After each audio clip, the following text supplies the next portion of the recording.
Hello दोस्तों, स्वागत है आप सभी को राजेश स्टडी में। आज हम लोग भूगोल का नेक्स्ट अध्याय देखने वाले हैं, अध्याय 4। इससे पहले मेरा थर्ड अध्याय भी अच्छे तरीके से हमने कवर कर चुके थे। और जैसे कि आपको हम बताएं कि अब छोटा छोटा अध्याय, इसमें बहुत ही कम क्वेश्चन है। जो भी जितना भी ज़्यादातर क्वेश्चन था वो फर्स्ट अध्याय में ही था। तो चलिए हम लोग बिना देरी किए स्टार्ट करते हैं। इससे पहले यदि आप चैनल पे नए हो तो सब्सक्राइब जरूर करिएगा और दोस्तों में शेयर भी कर दीजिए। देखते हैं आज का मेरा क्वेश्चन क्या है, उसके बाद हम लोग टॉपिक के बारे में जान लेते हैं कि मेरे टॉपिक का नाम क्या है। अध्याय का नाम है परिवहन, संचार एवं व्यापार।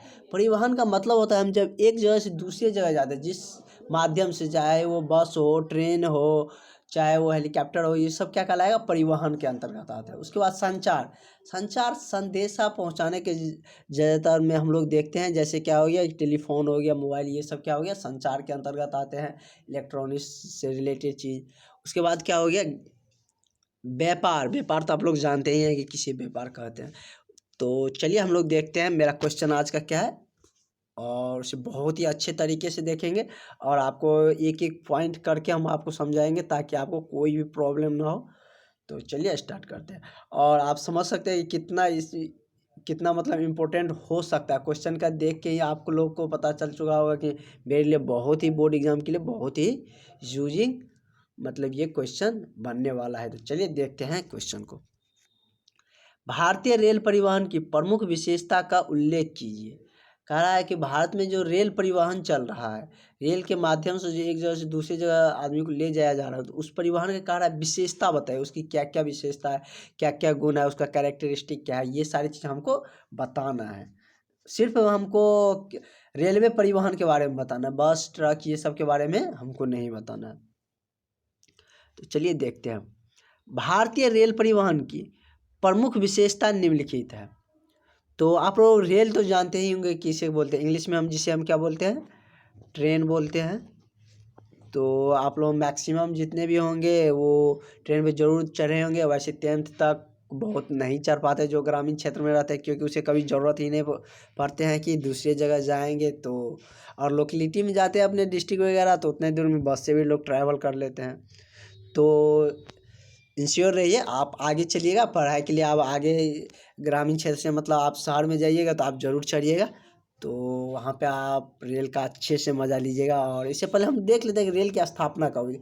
भारत में यदि देखा जाए तो सबसे पहले रेल की स्थापना 16 अप्रैल 1853 ईस्वी में किया गया था। 16 अप्रैल 1853 ईस्वी में। लेकिन मेरा वो क्वेश्चन नहीं है।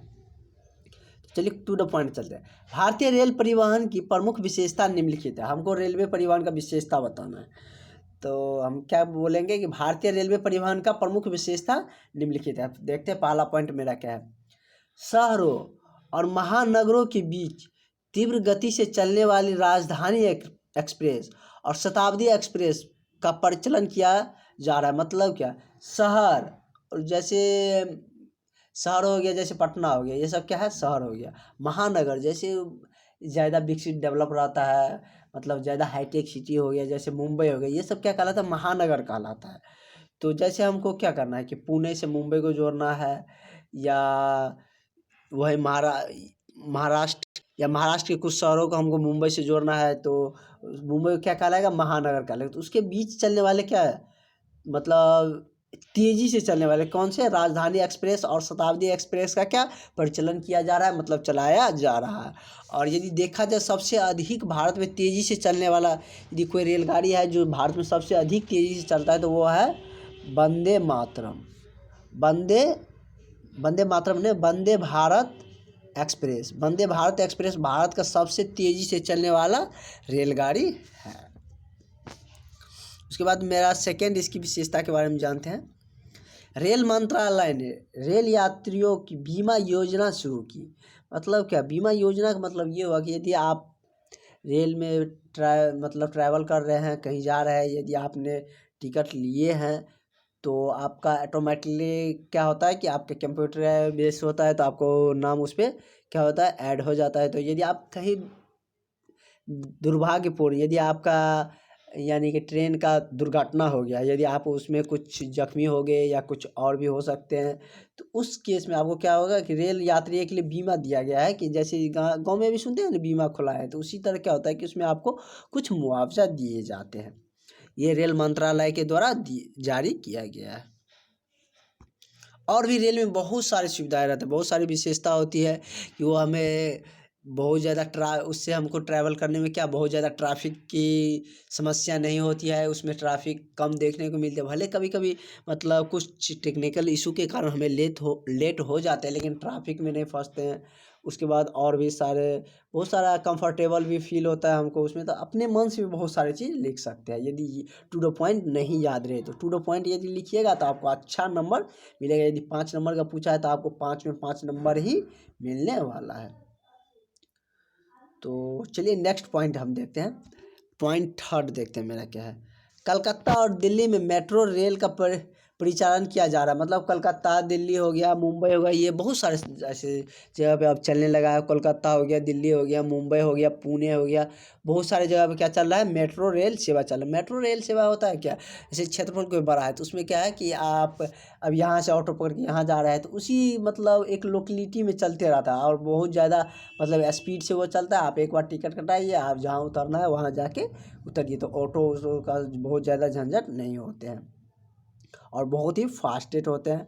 और यह बिहार के पटना डिस्ट्रिक्ट में भी इसका मतलब उद्घाटन हो चुका है, काम भी स्टार्ट है। इंजीनियर वगैरह इसका मतलब काम बहुत ही तेज़ी गति से कर रहे हैं। तो पटना में भी आपको मेट्रो रेल सेवा देखने को मिल सकता है। कुछ वर्ष इंतज़ार करना पड़ेगा और आपको उसमें मेट्रो का मतलब पटना में भी आप आनंद उठा सकते हैं। वैसे आप फिल्म वगैरह सब में ज़रूर देखे होंगे मेट्रो।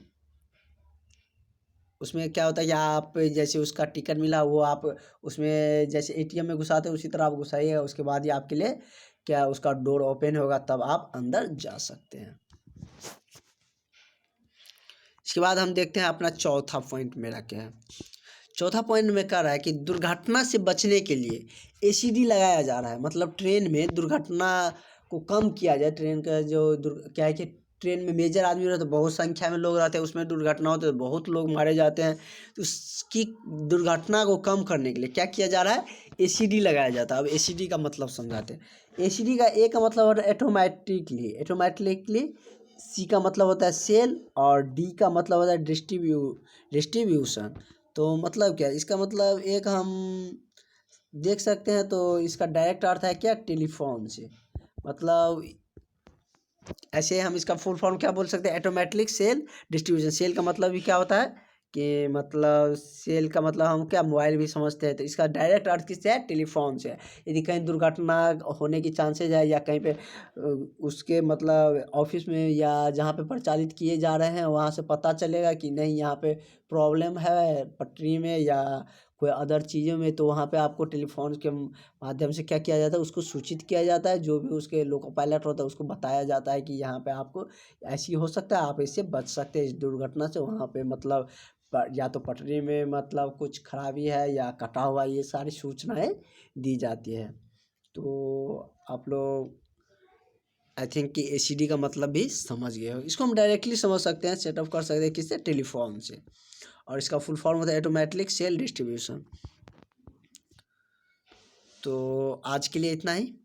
नेक्स्ट हम लोग इसका नेक्स्ट क्वेश्चन देखेंगे जो कि बहुत ही अच्छे क्वेश्चन है, सड़क से रिलेटेड है। तो चलिए आज के लिए इतना ही। Thank you for